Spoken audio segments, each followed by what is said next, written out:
Yellowstone National Park is one of America's most treasured natural attractions. With its magnificent geysers, hot springs, and wildlife, it's hard to believe that this beautiful place could be hiding something dangerous. But what if there was more to Yellowstone than met the eye? What if there were things lurking beneath its surface that could cause the next eruption? Join us as we explore the hidden dangers that lie in wait within Yellowstone and discover what could trigger the next eruption. You won't want to miss this.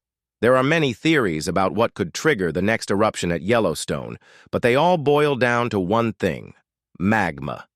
Magma is molten rock that has not yet reached the Earth's surface, and it's what fuels volcanic eruptions. There are three main types of magma: rhyolitic, andesitic, and basaltic. Rhyolitic magma is the most viscous, or thickest, and it tends to create the most explosive eruptions. Andesitic magma is intermediate in viscosity and can create both explosive and effusive eruptions. Basaltic magma is the least viscous and creates the most fluid eruptions. The type of magma that's present beneath Yellowstone will play a major role in determining the nature of any future eruptions. So what could trigger an eruption? One theory is that a large earthquake could cause the magma chamber beneath Yellowstone to rupture. This would allow the magma to flow out onto the surface, causing a massive eruption. Earthquakes are relatively common in the Yellowstone region. In fact, there have been several large earthquakes in the past 100 years. However, scientists don't think that an earthquake alone could trigger an eruption. Instead, they think that a series of large earthquakes over a long period of time could eventually lead to an eruption. Another theory is that a large landslide could also cause the magma chamber to rupture. Landslides are more likely to occur in areas where there are steep slopes and loose soil.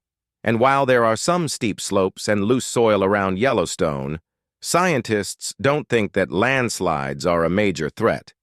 A third theory is that a meteorite impact could trigger an eruption.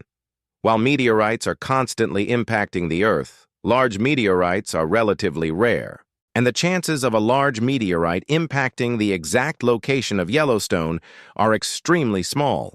However, this is still considered a possibility because anything is possible. Now let's take a look at the history of eruptions at Yellowstone to get a better idea of what could happen. Over the past 2 million years, Yellowstone has had several periods of volcanic activity. These periods are known as eruption cycles.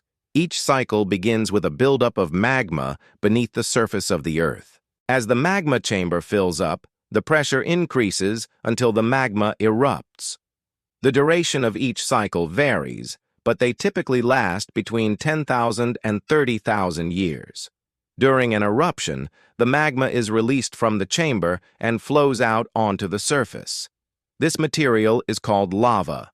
The lava can travel great distances and create vast fields of lava. In addition to lava, ash and gases are also released during an eruption. The ash can blanket large areas, and the gases can create massive clouds.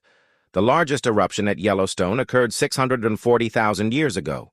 It was a super eruption that released an estimated 2,500 cubic kilometers of material. This is equivalent to 1,000 cubic miles. This material spread across much of the western United States and even reached the Pacific Ocean. The most recent eruption at Yellowstone occurred just 70 years ago in 1985. It was a small eruption compared to the others that had occurred at Yellowstone. Only a few hundred cubic meters of material were released. Now let's discuss what could happen when the next eruption occurs.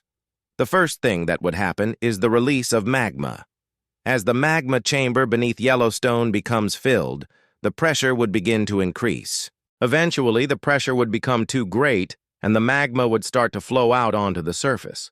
The exact location of the eruption is unknown, but it's likely that the magma would flow out in several different directions.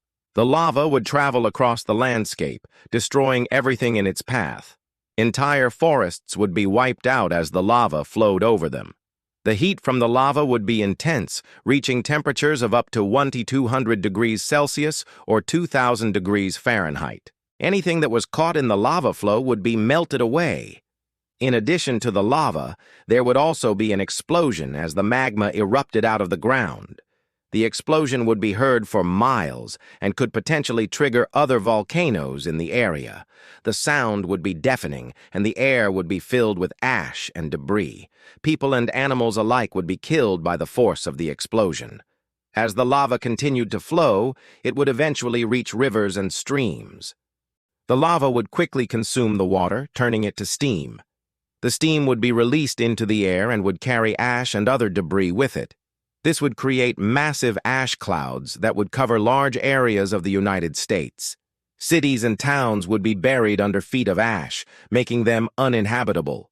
Crops would be destroyed, leading to widespread famine. But it's not just the land that would be affected. The air and water would also be contaminated.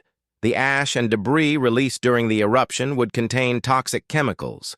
These chemicals would poison the water and air, making them unsafe to consume. People who breathed in the ash would develop respiratory problems, and those who drank the contaminated water would become very ill. And finally, the Earth itself would be changed forever. The eruption of Yellowstone would be one of the most powerful forces of nature ever witnessed. It would change the landscape of the United States and have devastating effects on the environment and human civilization. The effects would be felt for years to come. As we can see, the next eruption at Yellowstone could be catastrophic. While it's unlikely to happen anytime soon, it's important to be prepared just in case. Scientists are constantly monitoring the activity of Yellowstone, and so far there is no indication that an eruption is imminent. However, if an eruption were to occur, it's important to know what to do. The best course of action would be to evacuate the area as soon as possible. If you're in the path of the lava flow, there is no way to outrun it. So your best bet is to get as far away from the volcano as possible. Ash and debris will likely be raining down from the sky, so it's important to protect yourself. Wear a mask or a scarf to filter the air and goggles to protect your eyes. If you have a gas mask, now is the time to use it. It's also important to remember that after the eruption, there will be a period of time when the area is unsafe to return to. The lava will still be hot, and the ash and debris will contain toxic chemicals. So it's important to wait until the authorities say it's safe to return. While the next eruption of Yellowstone could be catastrophic, it's important to remember that it's also part of what makes Yellowstone such a special place. The power of nature is truly amazing, and we should all feel lucky to be able to experience it. Just remember to be safe and respect the power of the natural world. Thanks for watching. Do you think you could survive the next eruption of Yellowstone? Let us know in the comments below. And don't forget to like and subscribe for more videos like this.